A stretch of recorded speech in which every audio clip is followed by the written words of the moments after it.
Centralized terror has been exposed, documented, confronted, negotiated, and after all, peaceful options were rejected, being addressed for the betterment of Middle East peace.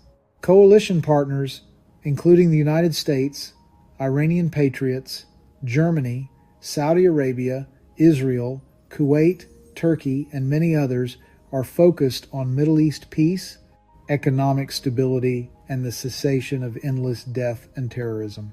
They have constructed a detailed 175-page rescue, stabilization, sovereign governance, and exit strategy plan to give Iranian people their nation back, and then leave as soon as possible. What's most telling is the visceral hatred, hostility, and hypocrisy of the angry, vile critics screeching against opponents of centralized Iranian terror. This cadre of fear and doom are serving as a status quo chorus of irrational lunatics. The top opponent to Middle East peace is the City of London, global headquarters for central banking war profiteers since the 1600s. This crew of howling monkeys is ironically aligned with human traffickers, narco-terrorists, fear-mongering globalists and divide, confuse and conquer specialists who remain dedicated to their keep hell on earth business model going strong for another 500 years. But now the lights are on, motives are clear, people are awakening, the rats are running, and what control freaks truly worship is now too obvious to deny. Who they are speaks so clearly, we can no longer tolerate their lies. Follow the money, actions, and hidden truths, and the power goons and goblins hoping the world remained asleep lose. When we unite and stand against godless evil reigning hell on earth, we win. Evil never voluntarily retires.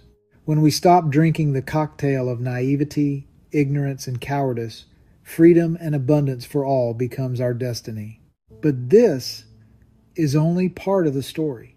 Long before central banks, long before modern geopolitics, humanity was given a warning. Thousands of years ago, a simple principle governed civilized societies. The rule was not complicated. It was not ideological. It was not political. It was moral. The principle was this: honest weights and measures. Because once a society corrupts its scales, it corrupts everything.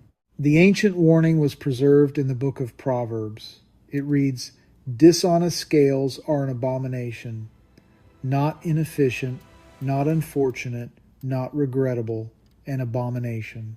For centuries, power has quietly flowed to those who control the scales of money, the scales of debt, the scales of information, the scales of war.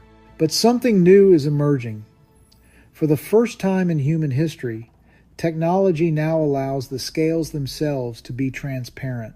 Honest weights and measures are not just a moral ideal. They are becoming a technological possibility.